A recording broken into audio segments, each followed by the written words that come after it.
টি-20 বিশ্বকাপের ফাইনালে নিউজিল্যান্ডকে 96 রানে হারিয়ে তৃতীয়বার টি-20 বিশ্বকাপ জিতল ভারত। এর আগে 2007 সালে আমরা জানি প্রথম টি-20 বিশ্বকাপ যেটা মহেন্দ্র সিং ধোনির নেতৃত্বে জিতেছিল ভারত, এবং সেই ম্যাচে কিন্তু তারকা হয়ে উঠেছিলেন যোগেন্দ্র শর্মা।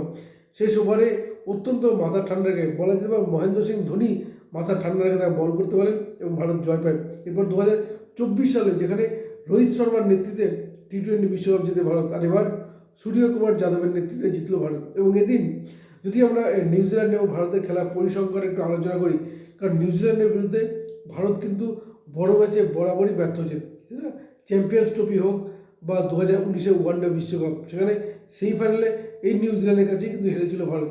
ফলে একটা কিন্তু চাপ ছিল। উল্টো দিকে নরেন্দ্র মোদী স্টেডিয়ামে, গুজরাটের আহমেদাবাদের নরেন্দ্র মোদী স্টেডিয়ামে ফাইনালে খেলা 2023 ওয়ানডে বিশ্বকাপ, এই মাঠেই কিন্তু অস্ট্রেলিয়ার কাছে হেরেছিল ভারত। এবং ইতিমধ্যে নিউজিল্যান্ডের অধিনায়ক সার্নার তিনি কিন্তু হুঙ্কার দিয়েই ছেড়েছিলেন যে তিনি মাঠে থাকা 1 লক্ষ দর্শকের মুখ বন্ধ করছেন। ফলে চাপ ছিল, কিন্তু সমস্ত চাপের কাছে বলা যায় নিজেদের সেরা প্রমাণ করলো ভারত এবং বিশ্বকাপ জিতল ভারত। অবশ্যই নাম করতেই হয় জসপ্রীত বুমরা। 2024 টি-20 বিশ্বকাপ যেখানে সিরিজের সেরা ছিলেন, এবং এবারে টি-20 বিশ্বকাপ রীতিমতো ফাইনালে man of the match Bumrah, এবং তার যে 4 ওভারে 15 রানে 4 উইকেট, এটাই কিন্তু নিউজিল্যান্ডকে ম্যাচ থেকে ছিটকে দিয়েছিল।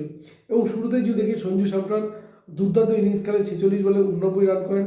এছাড়া অভিষেক শর্মা এদিন দুর্দান্ত খেলেন, এবং অবশ্যই ঈশান কিষান, এবং শেষ দিকে শিবম দুবে, এবং যার ফলে ভারত রীতিমতো 20 ওভারে 5 উইকেট হারিয়ে তোলে 255 রান। নিউজিল্যান্ডের লক্ষ্য ছিল 256 রান, কিন্তু তারপরে ভারতীয় বোলারদের দাপটে নিউজিল্যান্ডের ব্যাটসম্যানরা রীতিমতো ধরাশায়ী হয়ে যান, এবং নিউজিল্যান্ড 159 রানে অল আউট হয়ে যায়, এবং যার ফলে 96 রানে এই ম্যাচ জিতল ভারত।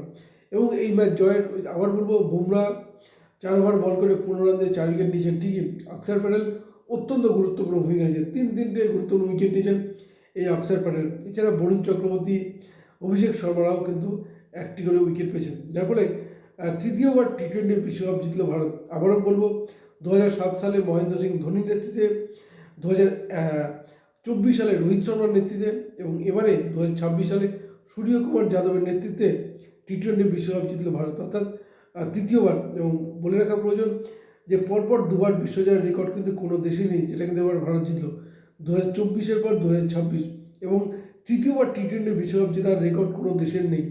ফলে সেটাও সেই রেকর্ডে কিন্তু তৈরি করে রাখলো ভারত। ফলে আগামী দিনে ভারতের এই বিশ্বজয়ের পর ভারতের অশ্বমেধ ঘোড়া যে আরও ছুটবে তা বলার যেতেই পারে।